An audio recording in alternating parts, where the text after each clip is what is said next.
Hello and welcome back to Here. Tonight I have decided to spice up my show by bringing a male guest. My guest today, he is someone that I've been actually excited to speak to for a long time. You may have seen his incredible videos on YouTube. You may have actually got his advice on relationships. Whether you have or you have not, my guest tonight is Dr. Antonio Borello.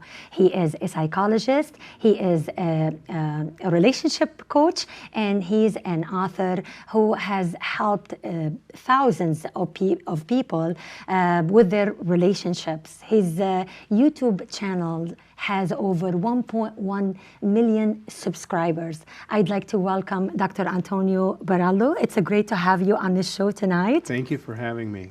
You're welcome. You're welcome. You've been actually practicing for a long time, and you have a lot of experience. And you know, life has evolved, and so has dating. What can you tell me about the problems of dating nowadays? Well, when I started my career, I was a psychologist and a marriage counselor, marriage therapist.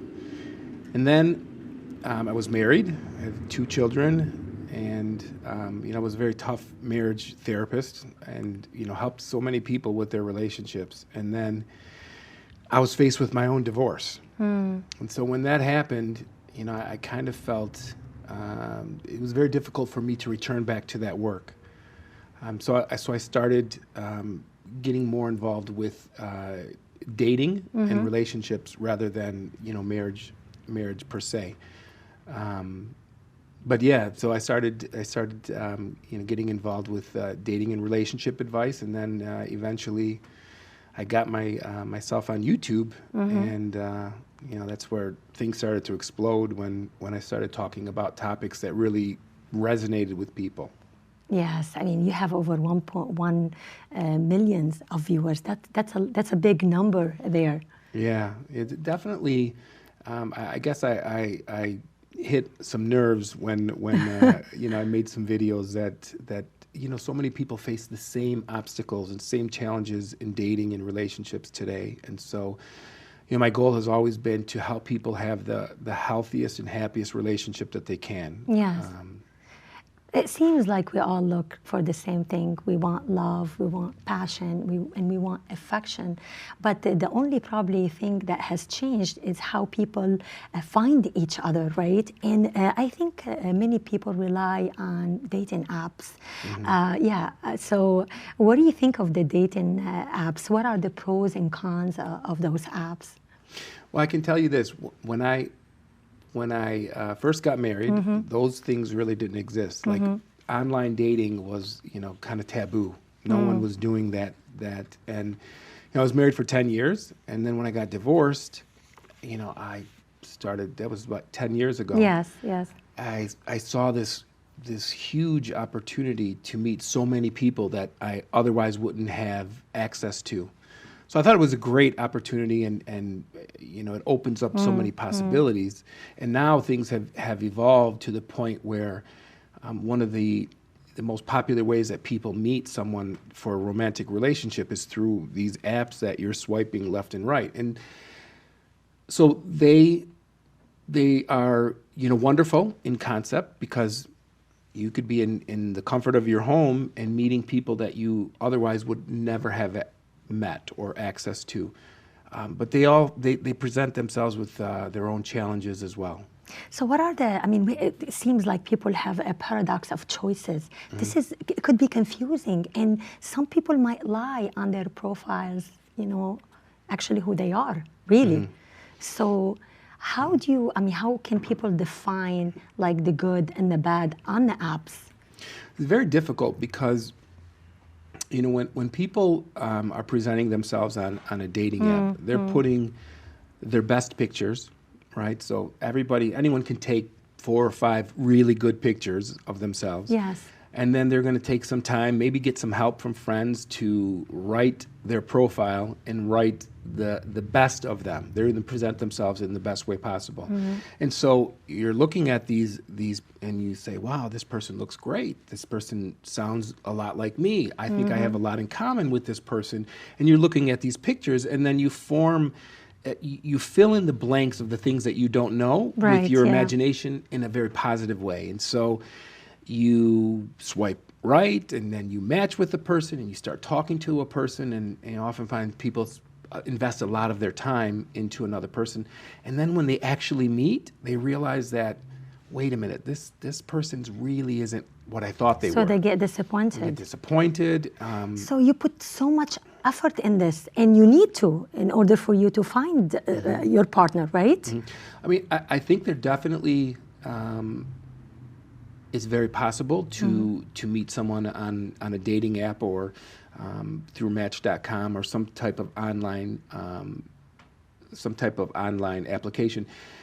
But I wouldn't put all of my effort into that. I would still use, traditional means, through friends. I think of it this way. If I was looking for a job, I would go online and look online for all the jobs that are available. I would talk to all of my friends. I would talk to my family and say, hey, I am looking for a job. Help me out. Do you know anyone in this area? Right. I would network. I would use every resource available to help myself find the job that I'm looking for, an ideal job for me. And I think people need to approach dating in the same way. Don't rely simply on the apps and hope that you're going to, strike gold by meeting someone.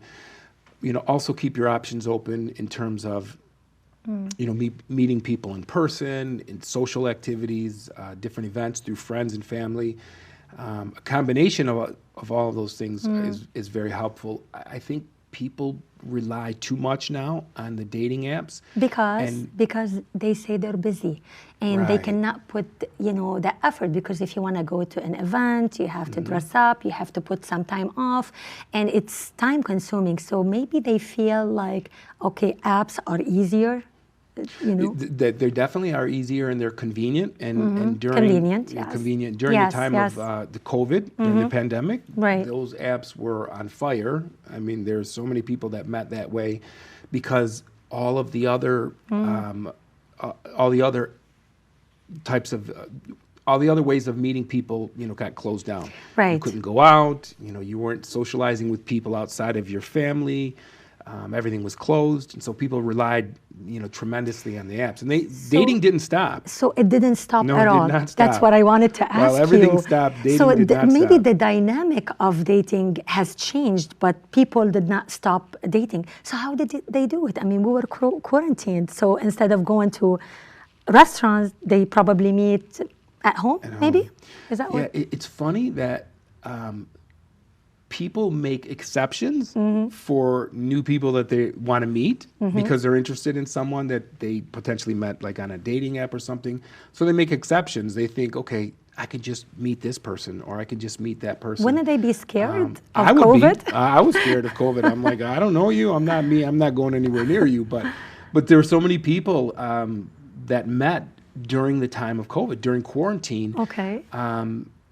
And that caused a lot of challenges of its own. Okay, so if I want to ask you, what is the success rate in dating, like in person versus dating apps?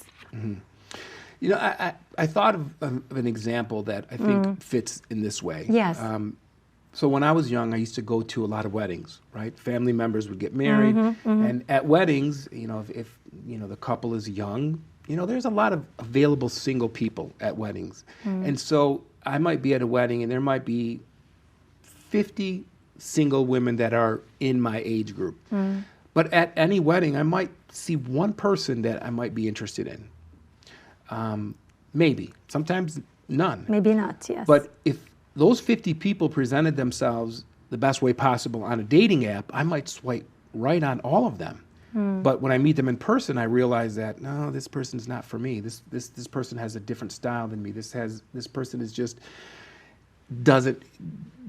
I don't have that chemistry with that person. So it's very interesting that people get really frustrated with these dating apps because they think that there's so many opportunities out there, and there are, but we don't realize how rare a connection, a real connection with another person This is kind of discouraging somehow. I know, it sounds like it is. It sounds like it is. But again, I would use every means possible to meet someone that I'm really connected with, and not simply the dating apps. But without a doubt, it's changed the landscape of dating, and the way that people approach dating now is so different than it was even 10 or 20, 20 years ago for sure. I think you can go more on dates through the dating apps than the old-fashioned way, right? For sure. Yes. For sure. I mean, you can go sure. every day on a date if you want to, right? Yeah, when I was using those dating apps, there were some days that, I mean, I don't know if this is a good thing to say or a bad thing, but there were some days where I might have met 2 or 3 people in one day,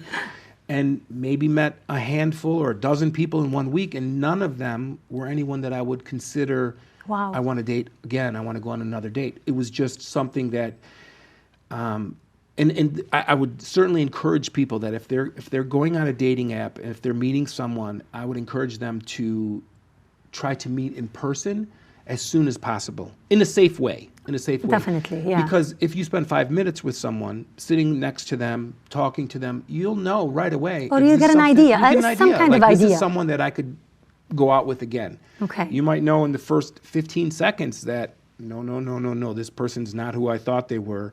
The unfortunate thing is sometimes people get so caught up in these apps and they start texting back and forth, and they start developing this relationship that's not even real. Without seeing each other. So what you're saying, it's better, I mean, if you want, it's better to meet the person as quickly as possible. Yeah, in a safe way. I mean, you never know who you're talking to online. So if you meet in a public place. Coffee shop.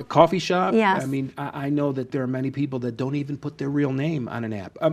Oftentimes it's like a fake name? They put like a fake name, like a woman named Catherine might put their name as Mary, not for any reason except for safety. They want to be safe. And so they might meet up, and they even get different numbers, like a Google number instead of their phone number, just so that just for the purposes of this dating app to meet someone, because you never know who you're going to meet. And I certainly encourage anyone that meets someone in that way to conduct a background check. Yes, so you recommend that? Oh, for sure. If you start to feel like someone has a lot of potential, what happens is the more that we like someone, the more that we think that this person has potential, we forgive so many things and we overlook so many things. Absolutely, yes. I can't tell you how many women most of the people that I work with are women. My channel is focused on helping women to get into better relationships. So mainly women. Mainly women. Mainly like women. 93% okay. of the so people you're in the that right watch my place videos, here. are women. But we forgive, we overlook, we want someone so badly, and we think that we kind of put this halo on them, and that can be a problem. So I definitely recommend that, but certainly safety is a very important. What are other rules and strategies for 2021 for dating? Since you give so many advice on YouTube. Strategies. Like if I could, I don't have too many rules, but one rule that I have that if people followed this rule beforehand, they would save themselves a lot of grief. I think that when a person is married and then you get divorced, particularly if they have children, the first thing that they do oftentimes is they get on a dating app. They're not even finished with their divorce yet, and they're on a dating app already. And they might be a great person, but I would definitely, the one rule never to break. If a person hasn't been divorced for at least 1 year, stay away from that. We're going to talk about that part, dating after divorce. So not in the process of divorcing. Not in the process, after the divorce. Yes. Those are great tips, by the way. Anything else about dating, not the divorce part, anything else that you'd like to tell women in regard to dating? Well, I think that if we were to listen to the advice that our grandparents would give us, or our parents even would give us. In terms of taking things slowly, I think that's the wisest thing. Oftentimes what happens is that people get, really enamored with someone else. They get very excited about someone else. And if I'm speaking to women, men are very different from women in terms of their behaviors, in terms of the drives and the motivations. And oftentimes a woman will get caught up, start to like a man, and get involved with a man, and very soon after he feels like he has won her heart, then he's done. And this is something that probably didn't exist a generation ago. This dating as a sport, I like to say, when you're dating, you should be dating with a purpose, a courting, like you're looking for a long-term relationship or something. And oftentimes, too many people are dating as a sport and just like it's something to do. Oh, I'm just dating, rather than having the same goals in mind. I think that people in their 20s, or if we look at traditional or the way that my parents met each other, it's very different than the way people meet today. And I think that oftentimes people get hurt, very hurt by men who have good intentions but don't know themselves well enough to know that what's driving their behavior to pursue this woman. And once they get her, they don't want her anymore. And that's so. It's very And then, sad. why do men ghost women? Well, Yes. this is something. It's a terrible thing. It's a And it terrible happens thing. all the It happens time. all the time. Yeah, and we hear it all the time. We Yeah. hear it all the time. It happens Yes. all the time. I'd like to think that it's not intentional behavior. I think that oftentimes people don't know themselves well enough. Men don't know themselves well enough. They think that they really want this person. They have this biological drive that they want this person, and they're pursuing and pursuing. And once they get that person, and oftentimes what happens is they develop a physical relationship with someone before they're emotionally attached to that person, and something changes. Okay. Something changes with the man, and he's no longer as interested as he was 2 weeks ago. And the only difference between today and 2 weeks ago was that there was this physical intimacy that happened, and the woman becomes much more attached, and the man is kind of like, wait a minute, what did I get myself into? And perhaps he doesn't feel happy, he feels bad about that. And he doesn't want to confront? He doesn't want to, have a confrontation. So it's, Are you saying like easier to an ghost. easy way easier. out? It's the worst thing to do. Yeah, but it's women so common. want to confrontation. They want to know Right. why, what happened. Right, I mean, and the man doesn't want it. He doesn't know. Maybe a simple text like, okay, I don't want you anymore, or anything, just something, not say anything. It just the guy disappears.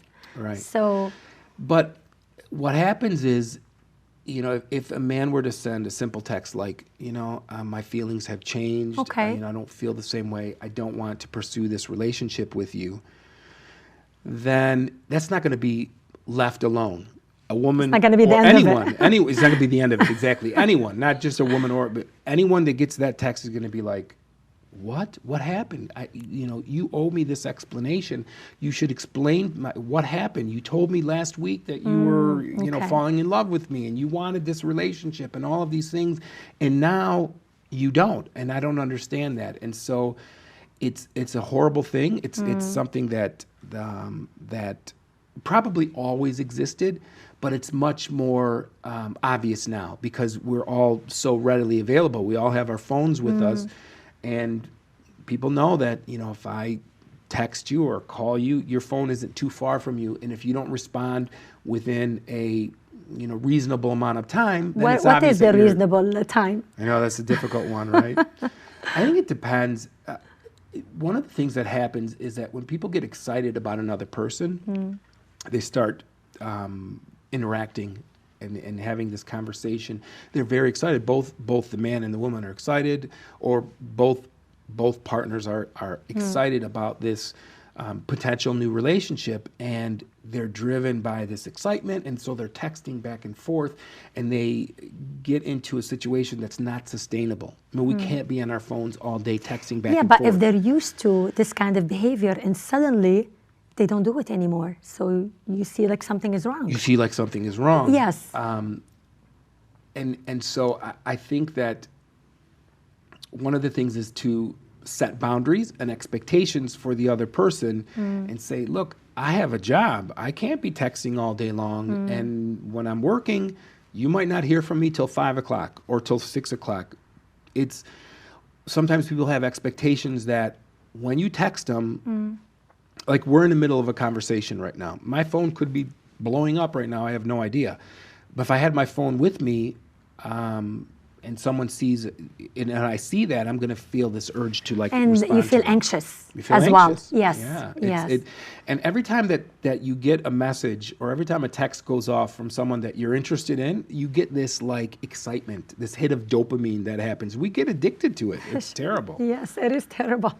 People are like I look at my kids and I'm thinking like, oh, these kids are addicted to their phone and they're waiting for the next notification, and when that happens, it's like leaving. If I put my phone here, and my daughter's phone is blowing up, having her not touch the phone is nearly impossible.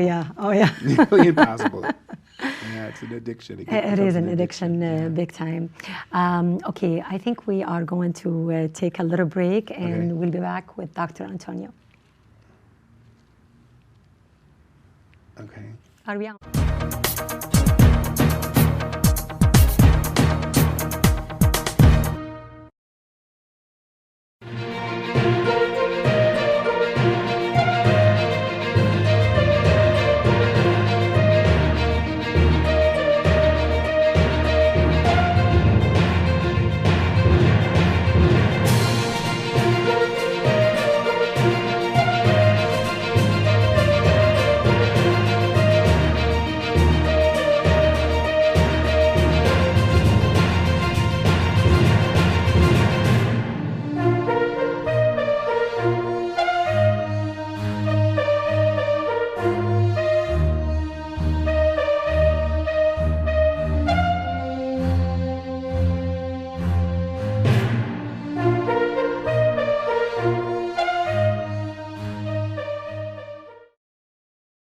Hi again, I'm still with Dr. Antonio Borello, and we are going to be talking about dating after divorce. And you know, Dr. Antonio, the divorce rates are increasing tremendously, and you know, people, or maybe dating after divorce can be overwhelming, intimidating, and scary to get back into the game. So what are your tips about that? What can you tell us about when should we move on, basically? Yeah, I think that, I mean, it's a great question, and it's something that, you know, so many people face. You know, the ending of a marriage, and, you know, perhaps they have children as well, and then they think about, you know, so what's next? You know, they have the rest of their lives in front of them. Are they going to be with someone new, or are they going to, you know, we expect that we're going to be into another relationship. One of the problems, I think, one of the major problems is people starting to date too soon after their divorce. When we get married, you know, usually people get married in their 20s. You know, they you know, finish school, they get into their career, and then they have this their dream or their goal is to get married and have children, have this white picket fence and all that stuff. And so they get married, have some children, and then they suddenly start recognizing that they married the wrong person, or that there's problems, this relationship. Or they married too early. Too early. Yes. And so what happens is, when you start to get involved or start dating someone new right after divorce, you don't know who you are. You like, we identify ourselves so much. Like when I was married, I was married, then I was a father, and then I was a part of this family, and I have 2 In your children. 20s? Yeah, well, I was 30 when I got married. Okay. But then when I got divorced, I had to recognize who I was, because who I was before I got married was one person. Sure. After I got married and have children, now I'm a father and I'm responsible for two children. I get divorced. I need to find out who I am again before I'm ready to get involved with another person and bring another person into our lives. So it's when I got married the first time, I mean, I've only been married once, but when I got married, I was just me. I only had to worry about me.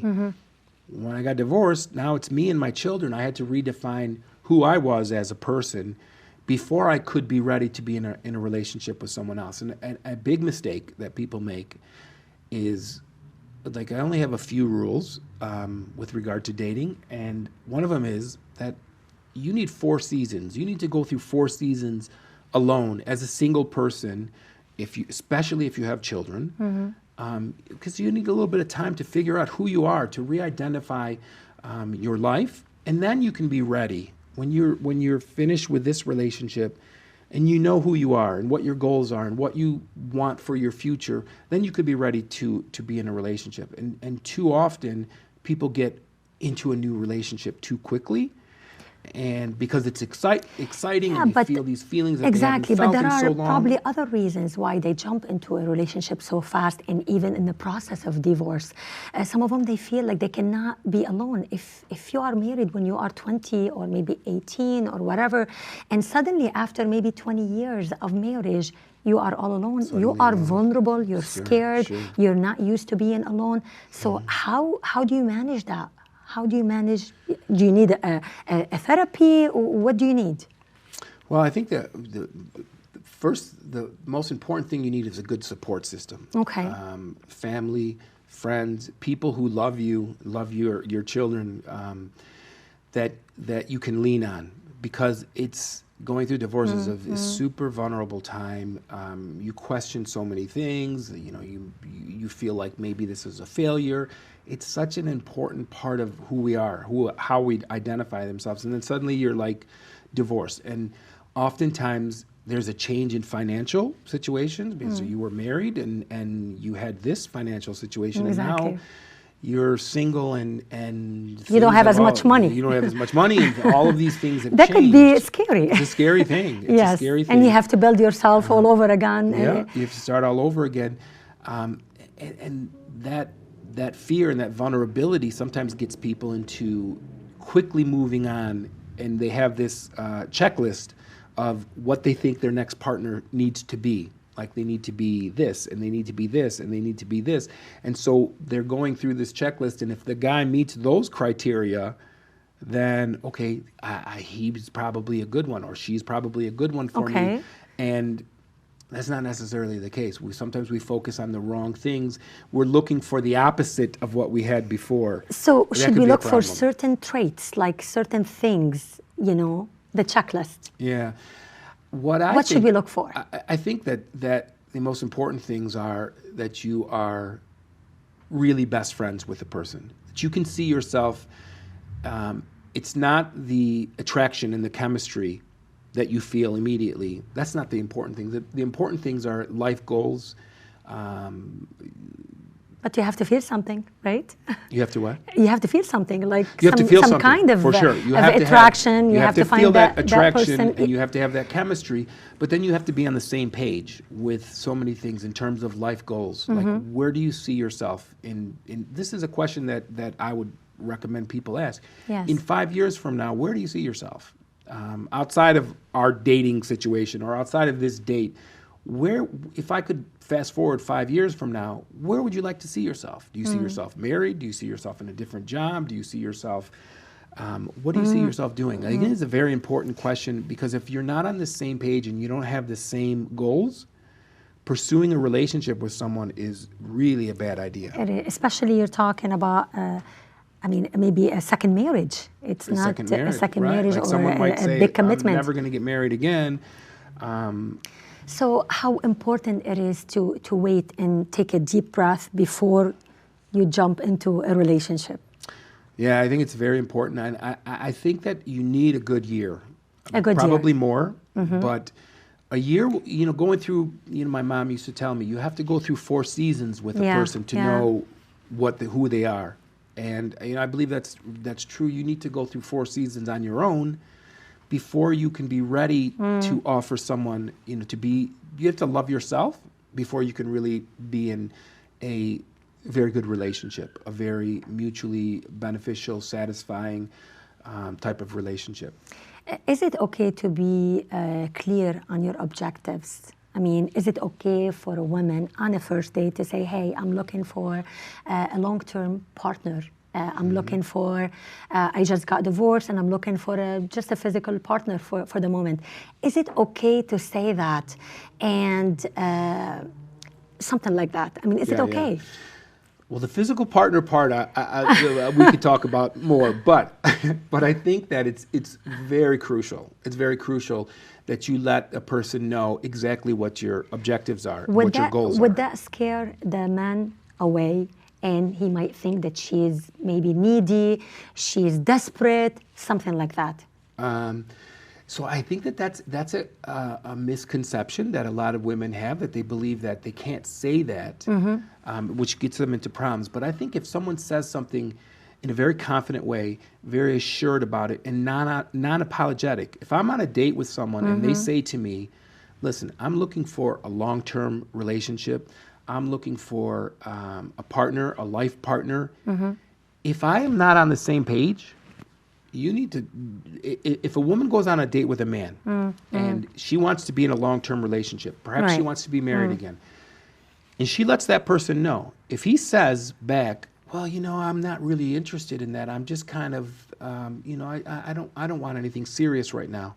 That should be the last date that she goes on with him, regardless of how much she likes him. What happens as we... But he was honest. Obviously, he was honest. He was honest. He was honest. She should appreciate that, She should appreciate that and exit as quickly as possible.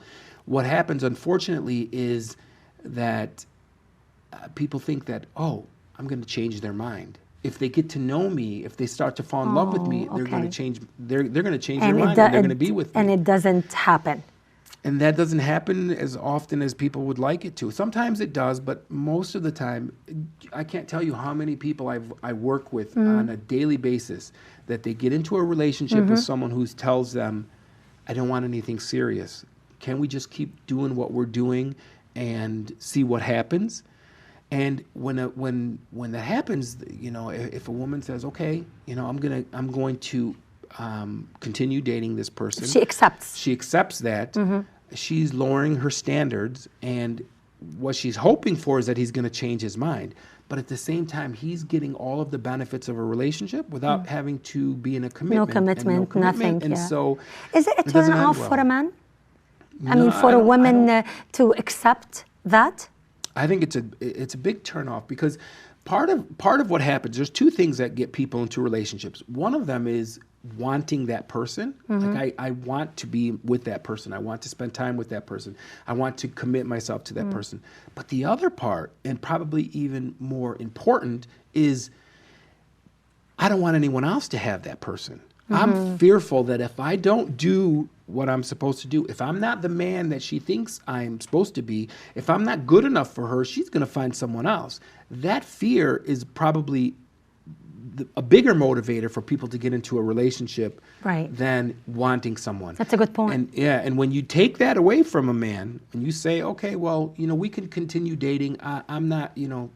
We can continue dating without a commitment or without a relationship or without future goals, then why would he get into a relationship? He's going to have fun. He's going to enjoy the relationship. He's going to get all of these benefits without having any. And every time a woman says, I think we need to be exclusive, and he says, no, I don't want to do that now, but she's still there, he's not worried that she's going anywhere. Exactly. So no obligations, and he's happy. And what about if she wants the same thing? What about if she just want to be with him? She doesn't want any commitment or anything. I think that's they're on the same. If they're on the same page and a person really knows themselves well and knows that that's really what they want. They don't want to be in a commitment. They don't want anything serious. They don't want to move forward in a relationship. That's okay. I think that oftentimes the differences between men and women are that when a woman gets physically intimate with a man, there are different cascade of hormones and neurotransmitters and things that happen in her body that get her attached in a way that doesn't happen the same way for men.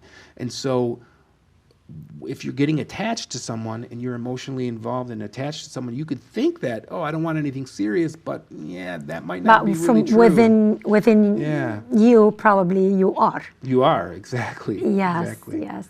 So it's a dangerous, it is. You're putting yourself into a vulnerable situation. Yes, yeah, and we don't want that. Yeah. So I want to ask you, when is the right time to introduce your kids to your new partner? That's a great question, and it's one that I've thought about, so many times, as a father. I think that when you are on the same page with another person in terms of having the same goals with regard to a relationship, like you see yourself being with this person long term, when you start to make a relationship formal, like you have a formal commitment, maybe that might mean engagement for some people, maybe that might be marriage for some people. I think that there's a period of time prior to making a formal commitment that you need to see how this person is going to engage with your children. Because, again, it's a package deal, right? If you have children, you're marrying that person, but your children are also marrying into that family as well. And so there's an important component of a person knowing how their children are going to interact with this. Is this person going to be a good role model for my children?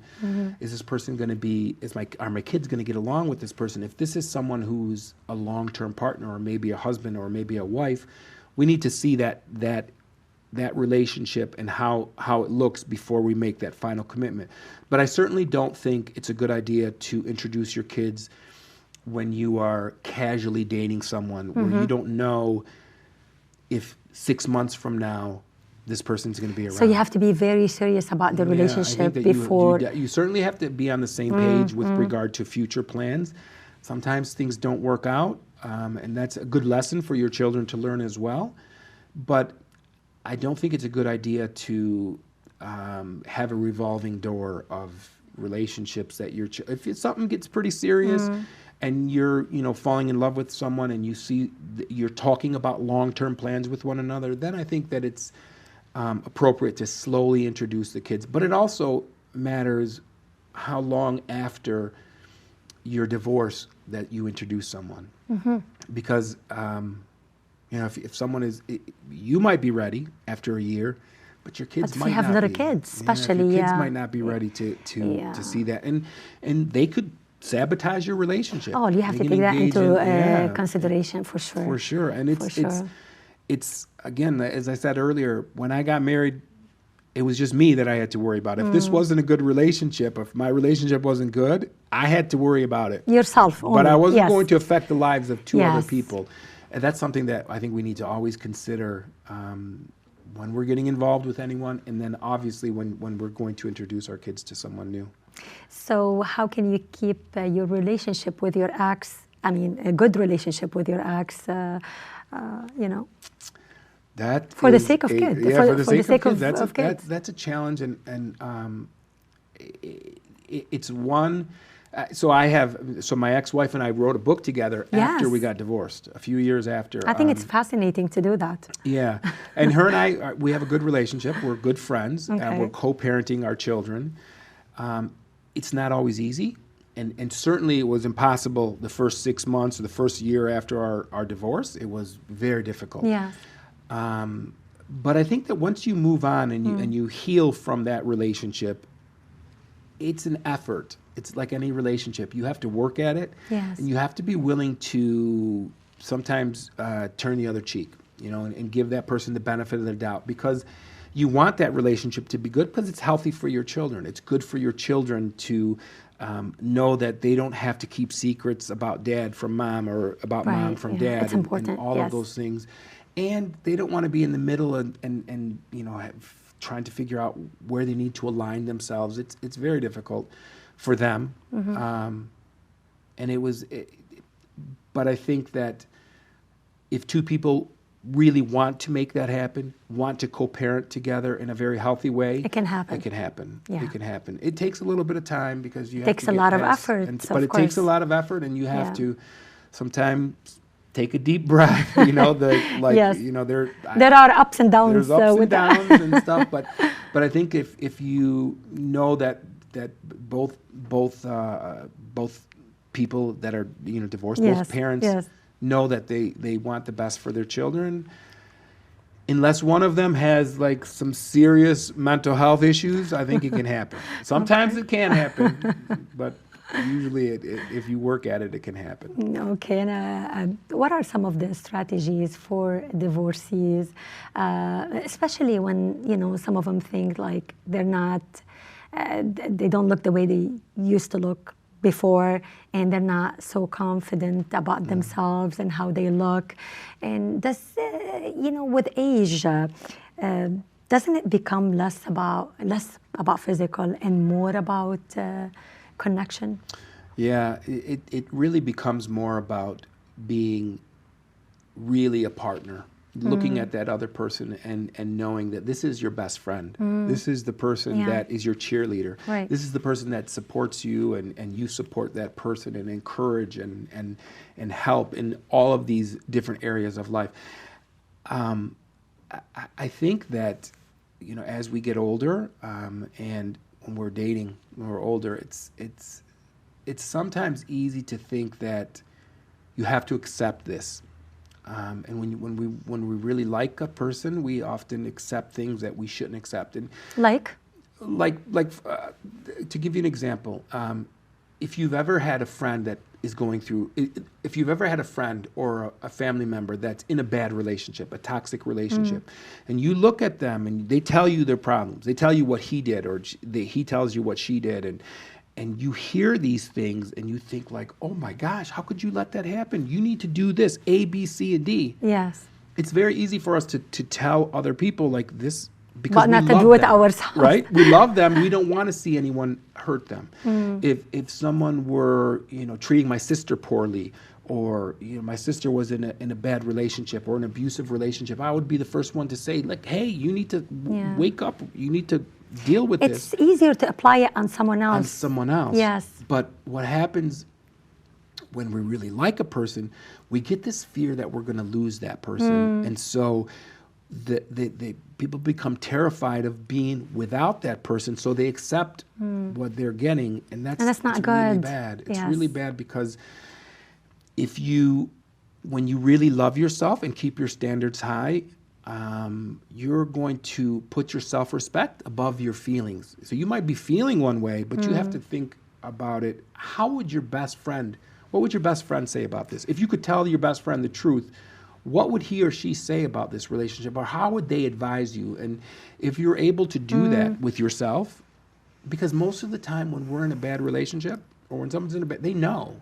They know. They know. They know. They just don't want to Admit it or deal with it, Deal with or it. maybe ignore it. Or they ignore it and they think Yes. like, okay, I can handle it. It's going to change, or I can deal with it. It's not that bad. It's worse if I wasn't with him, or it's worse if I wasn't with her. And that's not really being fair to yourself, because there's 7.5, how many billion people are there on Earth that and now we have access to almost all of them, Right, yes, You could yes. find, you know, there's someone that is going to be your best friend, who's going to respect you, who's going to treat you the way that you treat them. And I don't think that relationships are work, for sure. We always have to work on them and improve them and give them the time that they need and support and develop them. But if you're fundamentally different, if you have, if you're in a relationship with someone who is abusive, or someone who doesn't care, or someone who's a liar, or any of those things, it doesn't have to be, especially after you've been, divorced. You've already been through it. You've already been through the worst part. You have Exactly. children, you've been divorced. This Exactly. relationship with this person that you met 6 months ago, you didn't know them for the first 40 years of your life. Now all of a sudden, you know, sun rises and falls with that person, you know, you got to take a step back and realize that it's not that important. Yeah, this is a good point.